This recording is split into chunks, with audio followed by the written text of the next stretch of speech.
وأنتم مسلمون يا أيها الناس اتقوا ربكم الذي خلقكم من نفس واحدة وخلق منها زوجها وبث منهما رجالا كثيرا ونساء واتقوا الله الذي تساءلون به والأرحام إن الله كان عليكم رقيبا يا أيها الذين آمنوا اتقوا الله وقولوا قولا سديدا يصلح لكم أعمالكم ويغفر لكم ذنوبكم ومن يطع الله ورسوله فقد فاز فوزا عظيما أما بعد فإن خير الحديث كتاب الله وخير الهدي هدي محمد صلى الله عليه وسلم وشر الأمور محدثاتها وكل محدثة بدعة وكل بدعة ضلالة وكل ضلالة في النار أعوذ بالله من الشيطان الرجيم بسم الله الرحمن الرحيم ألم يأن للذين آمنوا أن تخشع قلوبهم لذكر الله وما نزل من الحق ولا يكونوا كالذين أوتوا الكتاب من قبل فطال عليهم العمد فقست قلوبهم وكثير منهم فاسقون اعلموا أن الله يحيي الأرض بعد موتها قد بينا لكم الآيات لعلكم تعقلون اللهم صل على محمد وعلى آل محمد كما صليت على إبراهيم وعلى آل إبراهيم إنك حميد مجيد اللهم بارك على محمد وعلى آل محمد كما باركت على إبراهيم وعلى آل إبراهيم إنك حميد مجيد رب اشرح لي صدري ويسر لي أمري واحلل عقدة من لساني يفقهوا قولي اللهم انفعنا بما علمتنا وعلمنا ما ينفعنا وزدنا علما سبحانك لا علم لنا إلا ما علمتنا إنك أنت العليم الحكيم ایک دو زخم نہیں سارا بدن ہے چھلنی ایک دو زخم نہیں سارا بدن ہے چھلنی درد بھی بیچارہ پریشاں ہے کہاں سے اٹھے موجودہ حالات ملک کے کچھ اسی شعر کے مصداق ہیں کہ ہر آنے والا نیا دن کوئی نہ کوئی پریشانی کوئی مسئلہ کوئی فتنہ کوئی آزمائش لے کر آتا ہے اس موقع پر ایک بات یاد رکھیے کچھ لوگوں نے حضرت انس بن مالک رضی اللہ عنہ کے پاس مروان بن حکم کے ظلم کی شکایت کیا کہ بہت زیادہ ظلم ہو رہا ہے ہم پر تو کہا کہ اصبروا صبر کرو اور صبر کب تک کرو میں نے اللہ کے نبی صلی اللہ علیہ وسلم کو فرماتے ہوئے سنا ہے لا يأتي يوم إلا بعد الذي شر منه حتى تلقوا ربكم ہر آنے والا دن گزرے ہوئے دن سے زیادہ برا ہوگا یہاں تک کہ تم اپنے رب سے ملاقات کر لو گے صبر کا مطلب یہ نہیں ہے کہ بس خاموش بیٹھا جائے بلکہ ظلم کے خلاف بولنا ظلم کے خلاف محنت اور کوشش کرنا ظلم کے خلاف آواز اٹھانا یا جس انداز میں مقابلے کی ضرورت ہو اپنے آپ کی حفاظت کی فکر کے ساتھ ظلم کے خلاف لڑنا یہ بھی ضروری ہے یہ صبر میں شامل ہے ورنہ صبر کہہ کر صرف بزدلی اختیار کر لینا یہ صحیح نہیں ہے تو یہ بات یاد رکھیے کہ جیسے جیسے ہماری زندگی بڑھتی جائے گی اور قیامت کے قریب جیسے یہ دنیا جاتی جائے گی ویسے فتنوں کا دور آتا جائے گا ان موجودہ حالات میں قرآن کریم کی آیت بہت ہی اہم پیغام ہم کو دیتی ہے جس آیت کے بارے میں عبداللہ ابن مسعود رضی اللہ عنہ نے فرمایا تھا کہ یہ آیت ہمارے اسلام قبول کرنے کے 4 سال بعد نازل ہوئی تھی اللہ تبارک و تعالی نے اس آیت میں مومنوں کو جھنجھوڑا ہے، ان کی نیند سے بیدار کرنے کی گویا کہ اللہ تبارک و تعالی نے بات کہی ہے۔ اور جب جب بھی ایسے حالات ہوں، مسائل درپیش ہوں، مختلف فتنے ہمارے سامنے ہوں، ہم دیکھ رہے ہیں کہ کون سے حالات ہمارے سامنے ہیں۔ مسجد، اس سے پہلے ایک مسجد شہید کی گئی تھی، بابری مسجد، جس میں برسوں لوگوں نے سیاست کیا ہے، اپنی سیاسی روٹیاں سیکھی ہیں، اور پھر اس کے بعد نئے ہر دور میں کوئی نہ کوئی بات آتی ہے۔ ابھی قریب میں گیان واپی مسجد کا واقعہ پیش آیا، جس کے وضو خانے کے فوارے کو شیولنگ کہہ کر اور اس پر بین کر دیا گیا۔ یہ یاد رکھیے کہ اللہ تبارک و تعالی نے جو دنیا کا قانون بنایا ہے، ایک حدیث آپ نے کئی مرتبہ سنا ہوگا، اس میں 5 چیزیں ذکر کی گئی ہیں۔ ان میں سے ایک چیز یہ ہے، لم ينقضوا عہد اللہ وعہد رسولہ الا سلط اللہ علیہم عدوا من غیرہم فاخذوا بعض ما فی ایدیہم۔ لوگوں یاد رکھو، یہ نبی کا فرمان ہے کہ جب لوگ اللہ کے احکام کو بھول جائیں گے، اللہ کے وعدے کو توڑ دیں گے، اللہ کے رسول کے وعدے کو توڑ دیں گے، جو شریعت پہ آزادی ہے عمل کرنے کی، جب اس پر عمل نہیں کریں گے تو نتیجہ کیا ہوگا؟ اللہ ان کے اوپر دشمنوں کو مسلط کر دے گا۔ کیا کریں گے وہ دشمن؟ فَأَخَذُوا بَعْضَ مَا فِي أَيْدِيهِمْ، تمہارے اختیارات کو چھیننے کی بات کریں گے، تمہاری مسجدوں پر پابندی لگے گی، اذان کی آواز کو روکنے کی کوشش کی جائے گی، حجاب پر پابندی لگے گی۔ یہ سب مسئلے ہمارے سامنے سے گزر چکے ہیں۔ کیوں ہو رہا ہے یہ؟ ان لوگوں کو شوق نہیں ہے، غلطی ہماری ہے۔ کبھی اپنے گریبان میں بھی جھانک کر دیکھیں کہ یہ وجہ کیوں ہوئی۔ اللہ قرآن میں کہتا ہے، ما اصابکم من مصیبت الا بما کسبت ایدیکم، تمہارے اوپر جو پریشانی آتی ہیں، جو مصیبتیں آتی ہیں، وہ تمہارے ہاتھوں کی کمائی ہوتی ہے۔ ظہر الفساد فی البر والبحر بما کسبت ایدی الناس، زمین میں اور خشکی اور تری میں، سمندر میں فساد پھیل گیا۔ کیوں؟ بما کسبت ایدی الناس، لوگوں کے گناہوں کی وجہ سے۔ یہ ہماری غلطیوں کا نتیجہ ہے جو ہمارے سامنے دکھ رہا ہے۔ ان حالات کو سامنے رکھیے اور اللہ کے اس فرمان کو کانوں سے سن کر خالی مزے کی حد تک مت رکھیے۔ اللہ کے واسطے دل کی گہرائی سے بات آپ سے کہنا چاہتا ہوں، اور تمنا یہ ہے میرے رب سے، اللہ یہ باتوں کو لوگوں کے دلوں میں اتار دے۔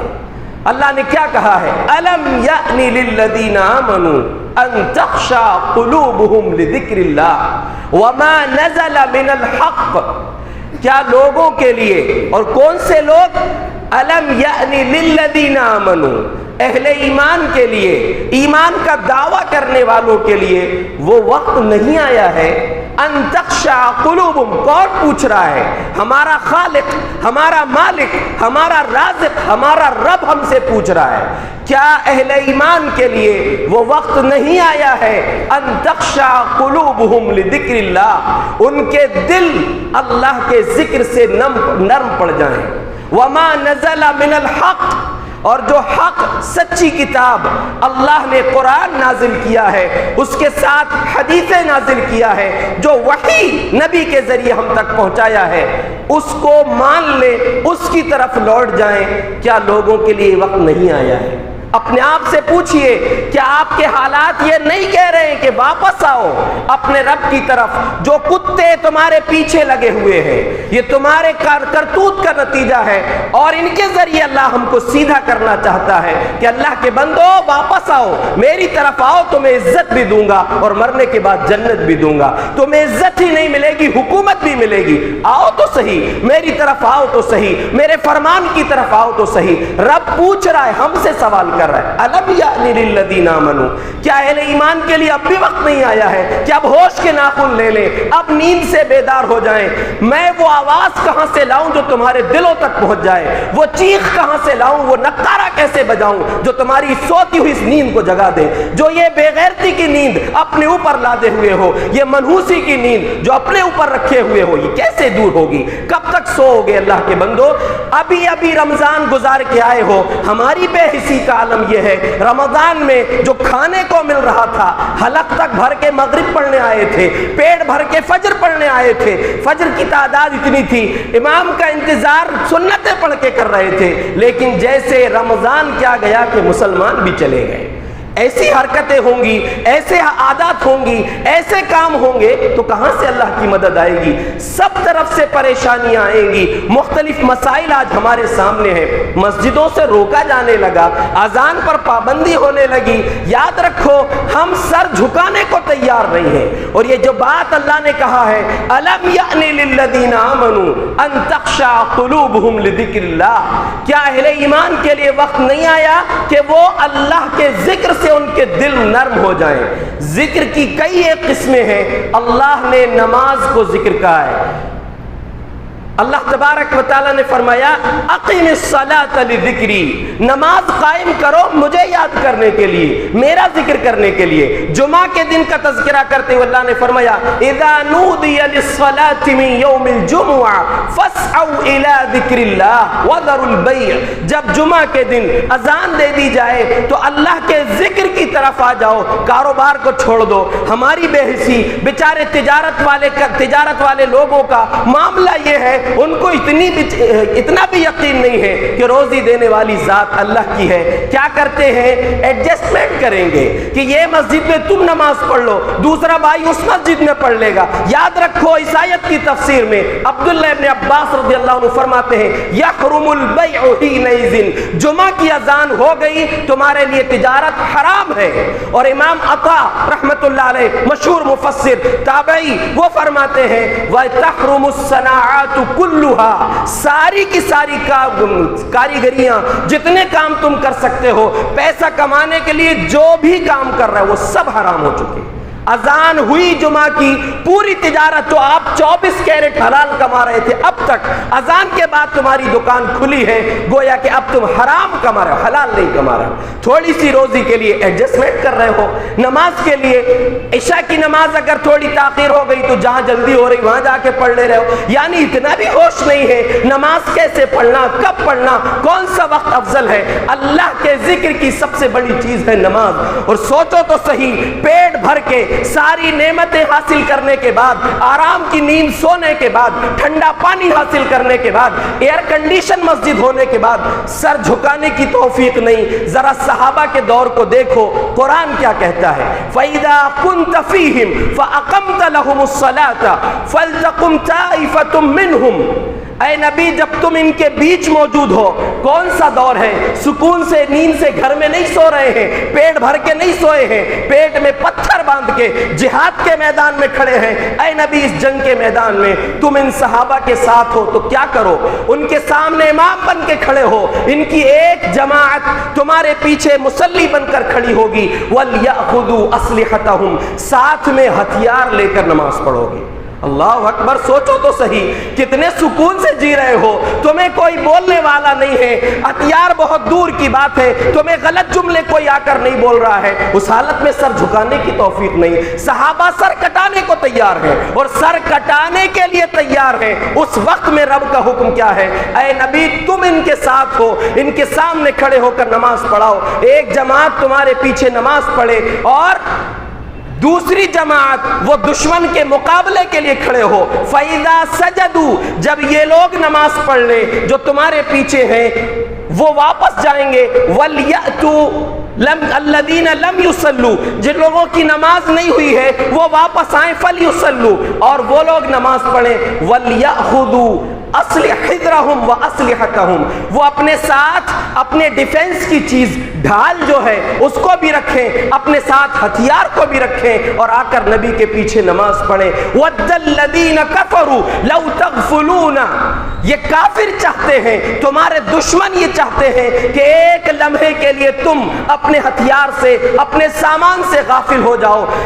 تمہارے اوپر اچانک حملہ کر دیں گے۔ ذرا تصور کر کے دیکھو، تلواریں سر پر لٹک رہی ہیں، ایک لمحے کی تھوڑی سی غفلت بھی سر قلم کروا سکتی ہے، اور یہ صحابہ دل کھول کے سر کٹانے کو تیار ہیں۔ لیکن رب کا حکم کیا ہے؟ سر بعد میں کٹے گا، پہلے سر جھکاؤ۔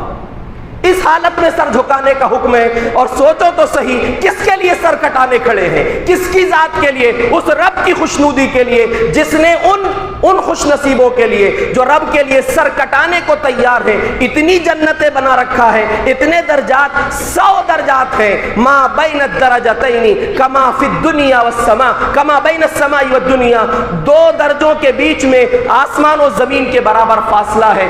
اتنے فاصلے والے 100 درجات ان مجاہدوں کے لیے جو سر کٹانے کھڑے ہیں۔ کیا ضرورت تھی سر جھکانے کی؟ بعد میں پڑھ لینا۔ لیکن اس موقع پر اللہ کیا فرما رہا ہے؟ دشمن ایک لمحے کی غفلت سے تمہارے سر قلم کر سکتا ہے، بڑی آفت آ سکتی ہے، اس کے باوجود بھی سر جھکانے سے نہیں رک سکتے۔ سوچو صحیح، سوچو ہماری حرکتیں کیا ہو گئی، کتنا بولے کتنا سنے رمضان میں، لیکن وہی رفتار بے ڈھنگی جو پہلے تھی سو اب بھی ہے۔ کہاں سے مدد آئے گی؟ کیسے عزت ملے گی؟ کیسے سکون ملے گا؟ یاد رکھو، اور ایسا لگ رہا ہے کہ یہ وہ ڈڑبے کی مرغی بن گئے پورے مسلمان، کہ جس کی باری آ رہی ہے ذبح ہونے کی، بس وہ ذبح ہوتے تک وہ چلا رہی ہے، باقی سب اپنی باری کا انتظار کر رہے ہیں۔ اللہ کے بندو، ہوش میں آؤ، اور بہادری اس وقت آئے گی جب دل میں ایمان ہوگا، دل میں اللہ اور اس کے رسول کی سچی محبت ہوگی۔ آپ نے رمضان میں سنا تھا، ربیع بن عامر رضی اللہ عنہ امیر المومنین نے جب ایران کے بادشاہ سے ملاقات کرنے کے لیے بھیجا تھا، تو ان کی شان میں ان کو مرعوب کرنے کے لیے وہاں کے بادشاہ نے قالین بچھوایا تھا، بڑی شان و شوکت سے اپنے دربار کو سجایا تھا۔ لیکن ربیع بن عامر رضی اللہ عنہ اس کی اس ادا سے کہیں بھی مرعوب نہیں ہوئے، بلکہ اس کے قالین کو اپنے نیزے سے پھاڑتے ہوئے گئے تھے، اور اس کی آنکھوں میں آنکھیں ڈال کے بات کیا تھا کہ تیری کیا اوقات ہے، اصل عزت ہماری ہے رب کی نظر میں۔ وہ بننا اگر ہے تو اپنے اندر ہمیں حقیقی ایمان پیدا کرنا پڑے گا، اور سب سے پہلے اللہ کے گھروں کی طرف لوٹو، اللہ کے گھروں کو آباد کرو، اور جب یہ ویران ہوں گے تب ان کو ڈھایا جائے گا۔ اللہ کے گھروں سے جب دوری ہماری بنے گی تب ان پر قبضے ہوئیں گے، اس پر اعلان کیے جائیں گے، اس پر ناجائز مطلب وہ باتیں جو ہے ہی نہیں، جن کا ثبوت نہیں ہے، ان باتوں کو مسلط کر کے تم کو پریشان کیا جائے گا۔ اللہ کے بندو، میں پیغام یہ دینا چاہ رہا ہوں، اللہ کے ذکر میں سب سے بڑی چیز نماز ہے۔ اللہ کے ذکر کی طرف لوٹو۔ اللہ فرما رہا ہے کہ اہل ایمان کے لیے وقت نہیں آیا ہے کہ اللہ کے ذکر سے ان کے دل نرم پڑ جائیں۔ کیوں نہیں لوٹتے؟ کب تک سوؤ گے؟ کتنا سوؤ گے؟ اور جو سونے کا وقت ہے تو وہ جاگ رہے ہیں، بلا ضرورت جاگ رہے ہیں، اور رات کے آخری حصے میں جب اٹھنا چاہیے تھا پوری قوم سو رہی ہے، اور جو کچھ فجر پڑھ رہے ہیں وہ فجر پڑھ کے سو جا رہے ہیں، سو رہے ہیں۔ کب جاگو گے؟ اللہ کے بندو کچھ تو سمجھو، یہ ممبر کی یہ زبان ہماری ہے، یہ رب کا انعام ہے کہ ہمیں بولنے کی طاقت دیا ہے، لیکن بات ہماری نہیں ہے، بات اللہ اور اس کے رسول کی ہے۔ اللہ کے بندو دلوں میں تو اتارو، کچھ تو سمجھو، کچھ تو ہوش کے ناخن لو، کچھ تو حیا کرو، کچھ تو شرم کرو، واپس آؤ۔ ابھی رمضان گزارے تھے، ایسا لگتا ہے رمضان دیکھ کر کہ ان سے بڑھ کر قاری قرآن کوئی نہیں، ان سے بڑھ کر نمازی کوئی نہیں، لیکن عید کے جیسے رمضان کے چاند کے ساتھ آتے ہیں، عید کے چاند کے ساتھ چلے جاتے ہیں۔ ہر سال وہی کیوں کرتے ہو؟ اللہ کے بندو لوٹو، واپس آؤ، اپنے رب کے سامنے سر جھکاؤ۔ ابھی کٹانے کی باری نہیں آئی، اور جو سر جھکانا نہیں جانتا وہ کٹا بھی نہیں سکے گا۔ اس لیے آگے اللہ تبارک و تعالی نے کیا کہا ہے؟ ایک چیز یہ ہے کہ اللہ کے ذکر کی طرف آؤ، اس میں کئی چیز ہو سکتی ہیں، صرف بنیادی بات میں نے نماز کی طرف اشارہ کیا ہے۔ دوسری بات یہ ہے کہ وما نزل من الحق، اللہ نے جو قرآن نازل کیا ہے، حق وحی کے ذریعے جو حق دیا ہے قرآن و حدیث کی شکل میں، اس کی طرف واپس آؤ۔ یہاں پر بحث چل رہی ہے قرآن کی اجرت لے سکتے کہ نہیں، عالموں کو اجرت دے سکتے کہ نہیں، حافظ کو اجرت دے سکتے، فیس بک میں چل رہے۔ ارے کب تک مرو گے یہ فالتو مسئلوں میں؟ اس پر کیا ہو رہا ہے؟ کتنا دے رہے ہو علماء کو، کتنا دے رہے ہو قرآن پڑھانے والے کو؟ یاد رکھو قرآن پڑھانے والے کا مقام وہ ہے، خیرکم من تعلم القرآن وعلمہ، تم میں بہترین انسان وہ ہے جو قرآن سکھائے، خود سیکھے اور دوسروں کو سکھائے۔ پیارے نبی نے صحابہ سے پوچھا تھا کہ تم میں سے کون ہے جو عقیق 2 جگہ کا نام لے کر فرمایا کہ وہاں جائے صبح صبح اور 2 موٹی تازی اونچے کوہان کی اونٹنیاں لے کر آئے. کوئی ظلم نہیں کرنا ہے, کسی کا مال نہیں لوٹنا ہے, کسی کو تکلیف نہیں دینا ہے. صحابہ نے کہا اللہ کے رسول سب کو پسند ہے. کہا کہ اللہ کے رسول, آپ صلی اللہ علیہ وسلم نے فرمایا یأتی کل یوم الی المسجد, صحیح مسلم کی روایت, مسجد آئے ہر دن 2 آیتیں پڑھ لے یا 2 آیتیں سیکھ لے, سکھا لے, خیر من ناقتین, 2 اونٹنیوں سے بہتر ہے. سوچو تو صحیح, ایک دن میں 1 آیت بھی اگر کوئی عالم, کوئی حافظ قرآن پڑھاتا ہے, وہ 1 اونٹنی کی قیمت سے زیادہ ہے. کون دے رہا ہے اتنی اجرت؟ کون دے رہا ہے؟ یہ تو قوت لا یموت ملتا ہے کئی لوگوں کو. میں سب کی بات نہیں کہتا, لیکن کئی علماء, کئی پڑھانے والے ایسے ہیں, نہ ہم تمہیں جینے دیں گے نہ مرنے دیں گے, اتنی تنخواہ ملتی ہے. اس پر بھی سوال, حرام میں لٹاؤ کچھ نہیں ہوتا, شادیوں میں لٹاؤ کچھ نہیں ہے, ادھر ادھر فضول خرچی میں لٹاؤ کچھ نہیں. سوال کس پر؟ علماء کی تنخواہ پر. مقصد علماء کی تنخواہ نہیں ہے میرے بھائی, مقصد یہ ہے کہ علماء سے تم کو متنفر کر دیا جائے, علماء سے دور کر دیا جائے کہ تو اجرت میں پلنے والے لوگ ہیں, تمہاری تنخواہ میں پلنے والے لوگ ہیں, ان کی بات کیا سن رہا ہو. یاد رکھو علماء ہی تمہاری امان کی ضمانت ہے. اگر علماء ختم ہو جائیں گے, علم ختم ہو جائے گا, سوائے فتنوں کے کچھ نہیں ہے, سوائے گمراہی کے کچھ نہیں ہے. پیارے نبی صلی اللہ علیہ وسلم نے ایک مرتبہ صحابہ کے سامنے ایک بات کہی اور اس فتنے کی طرف اشارہ کرنے کے بعد فرمایا ذاک عند ذهاب العلم عند اوان ذهاب العلم. ایسے حالات جب آئیں گے جب لوگوں کے بیچ سے علم اٹھے گا. آج ایسا لگ رہا ہے آپ کو کہ علماء بہت ہیں, لیکن لوگ علماء کو چھوڑ کر نہ جانے کس کس سے, جن کی چکنی چپڑی باتیں ہیں, ان سے متاثر ہو جا رہے ہیں. قرآن حدیث کی بات کیے, صحابہ کی نفرت جن کے دلوں میں بٹھائی جا رہی ہے. میں اس سے پہلے رمضان میں بھی ایک بات کہا تھا اور پھر کہہ رہا ہوں, نام لے کر کہہ رہا ہوں کہ پاکستان کا ایک شخص ہے محمد علی مرزا جہلمی, جو اکثر اس کی تقریریں آپ سنیں گے امیر معاویہ رضی اللہ عنہ کے خلاف اس کی بات ہوتی ہے. مشاجرات صحابہ, جو صحابہ کے آپس کے اختلاف تھے, ان کی بات کہہ کر اپنے آپ کو لوگوں کے سامنے منواتا ہے. یہ صحابہ وہ ہیں جن کو اللہ نے رضی اللہ عنہم ورضوا عنہ کا خطاب دیا ہے. ایسے لوگوں کی بات سن کر لوگوں کے دل میں ایسے صحابہ کی نفرت پیدا ہو رہی ہے. اللہ کے بندو, آج یہ دور ہے, ہماری قوم کے نوجوان فکری گمراہی کا شکار ہو رہے ہیں, اور نوجوان لڑکیاں وہ دوسری گمراہی میں جا رہی ہیں. موبائل کے چکر میں غیروں کے بستروں کی زینت بن گئی, اور کچھ دن تک زینت, اس کے بعد سوائے رسوائی کے کچھ نہیں. استعمال کر کے عزت کو لوٹ کر, آبرو کو برباد کر کے, شان و شوکت کو ختم کر کے چھوڑ دیتے ہیں چوسے ہوئے آم کی طرح, ان کے پاس جا رہی ہیں. اور اس میں غلطی ہماری قوم کی بھی ہے. نکاح بڑے مہنگے کر دیے گئے, جہیز کی بہت زیادہ ڈیمانڈ, بہت زیادہ زبردستی کی تاخیر, جس میں جب لڑکا لڑکی نکاح کے قابل ہو گئے ان کے نکاح کرو. نہیں کرو گے, یہ یاد رکھو کچھ بھوک ہے آپ کے پاس, اگر آپ کو حلال چیز نہیں ملے گی بھوک کے موقع پر, آپ کو جو ملے گا وہ کھا لیں گے بھوک مٹانے کے لیے. یہی انسان کی شہوت کا عالم ہے. حلال طریقے سے جب اس کو اپنی شہوت بجھانے کا موقع نہیں ملے گا, ماں باپ اس غیر ذمہ داری کا ثبوت دیں گے کہ جوان بیٹا ہو گیا, جوان بیٹی ہو گئی. جب ان کو جائز طریقے سے ان کی نفسانی بھوک کو پورا کرنے کا موقع نہیں دو گے, وہ حرام راستے اختیار کریں گے. اور یاد رکھو, جب اختیار کریں گے تو مجرم وہ اکیلے نہیں ہوں گے, مجرم تم بھی ہوگے. یہ آج ہماری قوم کا دوسرا ایک بڑا مسئلہ یہ بنا ہوا ہے. اب تک ہم موبائل میں دوسری جگہ کے واقعات سنتے تھے, دیکھتے تھے, ہمارے علاقے میں بھی ہونے لگے ایسے واقعات ہونے لگے. اچھے گھرانوں کی لڑکیاں بھی اس طرح یہ فریب میں آ رہی ہیں. اور جو لوگ دنیا میں جانتے ہیں, جن کے تعلقات باہر ہیں, جو دنیا دیکھ رہے ہیں, ہم کو تو کم خبریں ایسی ملتی ہیں, لیکن آپ میں سے بہت سارے لوگ ایسے ہوں گے جو اس بات کو اور بہتر جانتے ہیں. اس میں غلطی ماں باپ کی بھی. اللہ کے واسطے اپنی نیند کو دور کرو, غفلت, غیرت, بے غیرت مت بنو. غیرت اتنی ختم کر دیے کہ کوئی شرم نہیں آ رہی ہے. ہماری بیٹی کہاں جا رہی ہے, کس سے بات کر رہی ہے, ہمارے بیٹے کا حال کیا ہے, کچھ نہیں, کوئی پوچھنے والا نہیں. موبائل دے دیے, وہ یہ یہ کالج آزادی والے جس میں اتنا آزاد کر دیے، موبائل دے کر چھوڑ دیے، وہ بہت فتنوں کی جگہ بن گئی ہیں، وہ بہت مصیبت کی جگہ بن گئی ہیں، اور آزاد جا رہی ہیں، نہ جانے کیا کیا ہو رہا ہے، سب آپ جانتے ہیں اللہ کے بندو۔ اس کے لیے واپس اپنے آپ کو سدھارنے کی کوشش کرو، ہم سب کو مل کر یہ کرنا پڑے گا۔ آج مسئلہ یہ ہے اپنے کردار پر ڈال کر پردہ، اپنے کردار پر ڈال کر پردہ۔ ہر شخص کہہ رہا ہے زمانہ خراب ہے، اپنے آپ کو کوئی نہیں دیکھ رہا ہے، میری ذمہ داری کیا، اس کو کوئی پورا نہیں کرا، بس زمانہ خراب ہے، حالات صحیح نہیں ہے۔ تو اللہ کے بندے کب تک رہو گے؟ واپس اپنے رب کی طرف لوٹو۔ اللہ کے رسول صلی اللہ علیہ وسلم نے ایک بات کہی تھی کہ صحابہ سے خطاب کر کے، اذا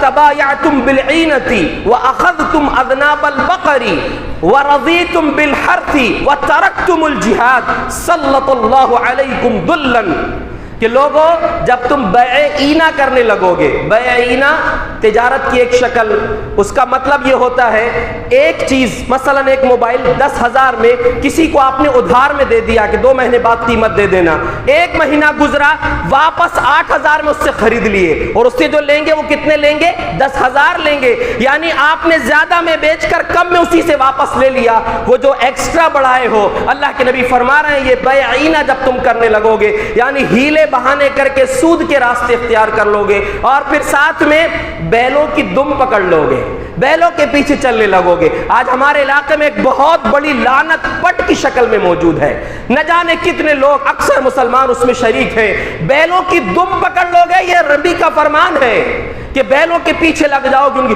بولے ایک بھائی بولے کہ میں نے ایک جگہ دیکھا کہ بیل کو مٹھوں سے کاجو بادام کھلا رہے ہیں، اس کے جملے یہ تھے، جملے پر غور نہیں، اس کے درد پر غور کیجئے۔ اس کا جملہ یہ تھا کہ مولوی صاحب اس کو دیکھ کے ایسا لگا کہ میں بیل بن جاؤں، بھلی اس کا جملہ غلط ہے لیکن اس کے دل کی تڑپ سنو کہ بیل کو مٹھوں سے کاجو بادام کھلا رہے ہیں، جو ماں باپ کو نہیں کھلاتے، بچوں کو نہیں کھلاتے، وہ جانوروں کے ساتھ کر رہے ہیں، اور ان دموں کے پیچھے بیلوں کی اپنی ساری نمازیں برباد، دین سے رشتہ ٹوٹ گیا۔ جب یہ کرنے لگو گے کھیتیوں پر خوش ہو جاؤ گے، میرے پاس بہت زمین ہے، بہت سے پلاٹ ہیں، کھیتی ہے، کئی ٹن غلہ آ رہا ہے، خوب کمائی ہے۔ ذرا سوچو قارون کا خزانہ اتنا تھا، چابیاں اٹھانے کے لیے پہلوانوں کی جماعت لگتی تھی، 1 سیکنڈ میں اللہ نے زمین میں دھسا دیا، کچھ نہیں بچا۔ ہماری اور آپ کی دولت کا کوئی اوقات نہیں ہے۔ اللہ کے نبی فرما رہے ہیں جو بیع اینا کرنے لگو گے، بیلوں کی دم پکڑ لو گے، کھیتیوں پر خوش ہو جاؤ گے، وَتَرَكْتُمُ الْجِهَادِ، جہاد چھوڑ دو گے۔ یہاں تو جہاد کے نام سے کپنے لگے لوگ، جہاد کے نام سے ڈر بیٹھ گیا۔ ارے کیسی قوم ہو تم؟ وہ قوم ہو جنہوں نے سمندر میں گھوڑے دوڑا دیے، جن کے پاس تلوار اور ہتھیار نہیں ہے، تب بھی جو ہے ساری بڑی فوج سے ان لوگوں نے مقابلہ کیا ہے، بادشاہ کی آنکھوں میں آنکھیں ڈال کے بات کی ہے، نفرت پھیلانے والوں کی نفرت کو ختم کیا ہے۔ ان کی نسل ہو، یعنی ایمانی اعتبار سے ان کے ہم بعد میں آنے والے وہ ہمارے سلف ہیں، ہم ان کے خلف ہیں۔ اللہ کے بندو جب یہ کام کرنے لگو گے، اللہ کے نبی نے فرمایا صلت اللہ علیکم ذلا، اللہ تم پر ذلت کو مسلط کر دے گا، پھر واپس عزت تبھی ملے گی حتی ترجعوا الی دینکم، جب تک تم اپنی دین کی طرف نہ لوٹ جاؤ، قرآن کی طرف نہ لوٹ جاؤ۔ اللہ نے کہا کہ اللہ کے ذکر اور کتاب سے، حق بات سے ان کے دل نرم ہو جائیں۔ قرآن وہ کتاب ہے، ابھی آپ نے پڑھا، آپ یہ سمجھے حافظ صاحب کے پیچھے نماز پڑھ لیے بہت کافی ہے، رمضان میں کچھ قرآن پڑھ لیے۔ آپ نے دیکھا ہوگا رمضان میں پورے پاروں کے ڈبے باہر نکلے ہوئے رکھے تھے، شوال کے چاند کے ساتھ پورے ڈبے اندر چلے گئے، وہ رمضان میں نکلیں گے۔ کہاں گئے پورے مسلمان؟ رمضان ختم ہوا کہ مسلمان ختم ہوا؟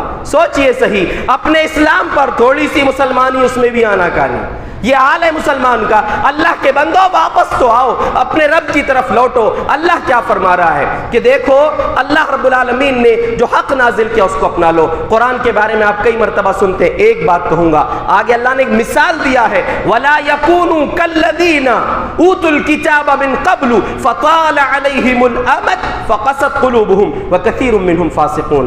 لوگوں یاد رکھو کہ ان لوگوں کے جیسے مت ہو جانا، یہود و نصارہ کے جیسے، ان کو کتاب ملی تھی، کتاب سے بہت دور ہو گئے، دل سخت ہو گئے لمبی مدت گزرنے کی وجہ سے، آپ کا رشتہ کتنا ہے قرآن سے؟ ابھی یہاں ہاتھ اٹھوا لیے تو کئی لوگ ایسے ملیں گے جن کو قرآن پڑھنا بھی نہیں آتا۔ اس سے بڑی بے شرمی کیا ہوگی اللہ کے بندو کہ ہم مسلمان ہو اور قرآن پڑھنا نہ آئے؟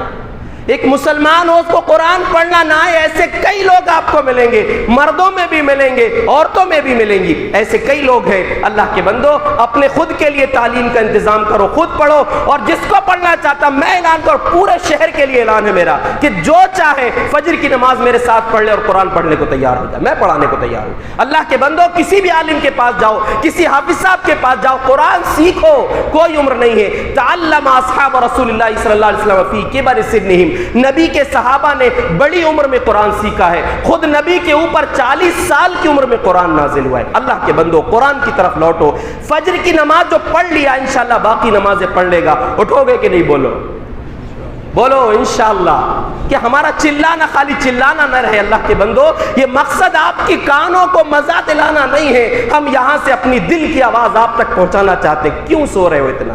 وقت پر سو، عشاء کے بعد جلدی سو، فجر کی نماز میں اٹھو، ہو سکے تو تہجد میں اٹھ جاؤ، تہجد نہیں تو کم از کم فجر کی نماز میں تو اٹھ جاؤ۔ اور آخری بات یہ کہوں گا، پہلی چیز یہ ہے اللہ کے ذکر کی طرف لوٹو، قرآن کی طرف لوٹو، اپنے نوجوانوں کی فکر کرو، ان کے نکاح جلدی کرو، ورنہ نتیجہ کیا ہو رہا ہے؟ جس چیز سے اللہ نے منع کیا اس کا بالکل الٹا ہو رہا ہے۔ اللہ نے کیا فرمایا؟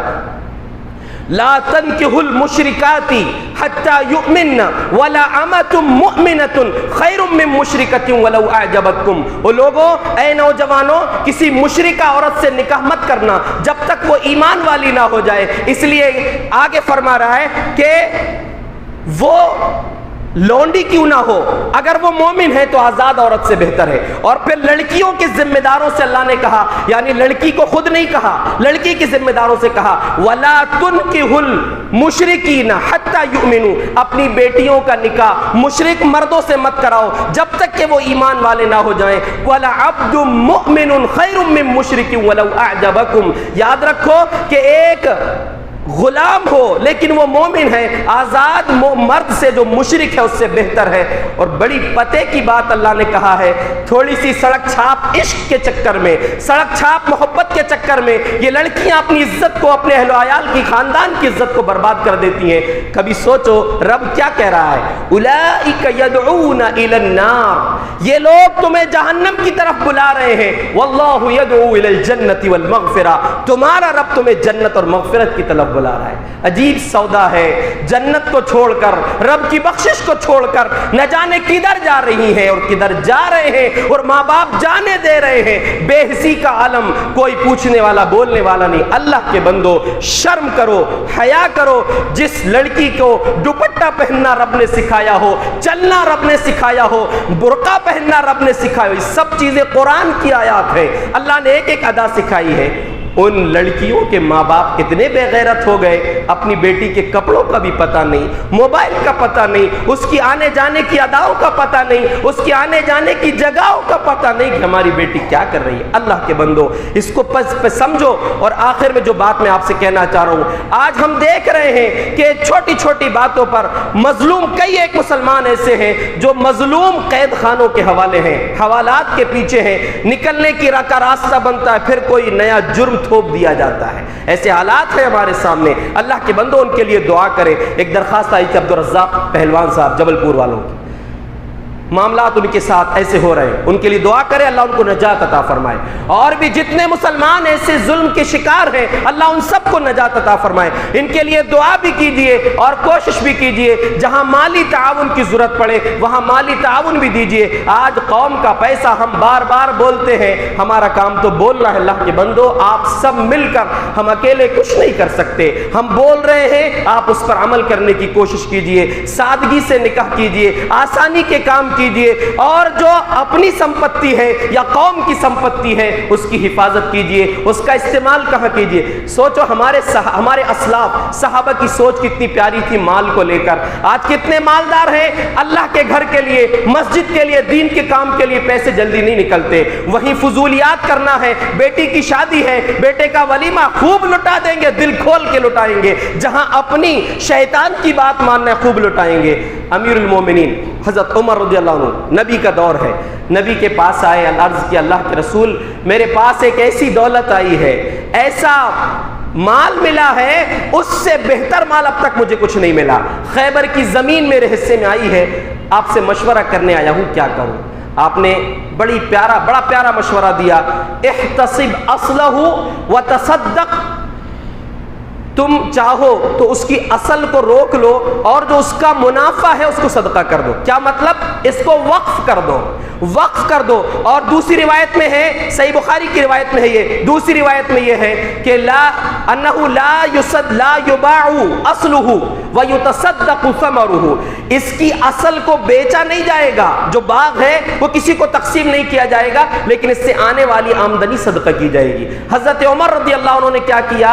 فقال انہ لا یباع ولا یوہب ولا یورث، میرا یہ جو باغ ہے میں اس کو وقف کر رہا ہوں، نہ اس کو بیچا جائے گا، نہ اس کا کوئی وارث بنے گا، نہ اس کو کسی کو ہبہ کیا جائے گا۔ وتصدق، اب صدقہ کیا، پہلے وقف کر دیا کہ زمین وقف ہوگی لیکن اس کی آمد جو ہوگی اس کا فائدہ کیا ہوگا؟ وتصدق فی الفقراء والقربى وابن السبیل والغارم وفی الرقاب وفی سبیل اللہ وابن السبیل وفی الضیف، 6-7 جگہ انہوں نے بتائی کہ غریبوں کا حق ہوگا، میرے قریبی رشتہ داروں کا حق ہوگا، مہمان کا حق ہوگا، مسافر کا حق ہوگا، اللہ کے راستے میں خرچ کرنے کی باری آئے گی اس پر خرچ کریں گے۔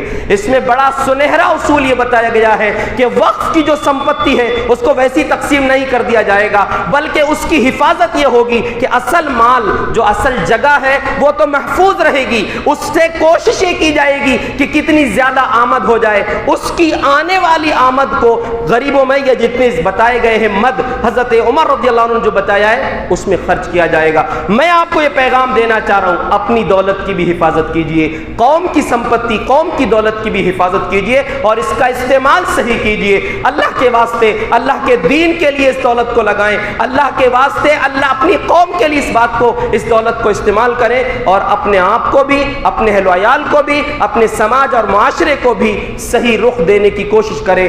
اللہ سے دعا ہے جو بات میں نے عرض کی ہے اللہ ان باتوں کو ہم سب کے دلوں میں اتار دے۔ اللہ رب العالمین ہم جو رمضان کے بعد غافل ہو گئے ہماری غفلت کی نیند کو ختم کر دے۔ اللہ فجر میں جتنے نمازی آ رہے تھے اس سے زیادہ نمازی سارے کے سارے مسلمانوں کو واپس فجر میں بھیج دے۔ اللہ رب العالمین ہم سب کو پکا سچا پابند نمازی اور بہترین مسلمان اور مومن بنا دے۔ اللہ رب العالمین ہم میں جو بیمار ان کو شفائے کامل عطا فرما، جو پریشان ان کی پریشانیوں کو دور فرما، جو مقروض ہیں ان کے قرض کی ادائیگی کا راستہ آسان فرما۔ اللہ رب العالمین جو حوالات میں ہیں اللہ ان کی رہائی کے راستے آسان فرما دے۔ اللہ جب تک ہمیں زندہ رکھے ایمان اور اسلام پر زندہ رکھ، جب ہمارا خاتمہ ہو ایمان پر ہو۔ آمین۔ وآخر دعوانا ان الحمد للہ رب العالمین۔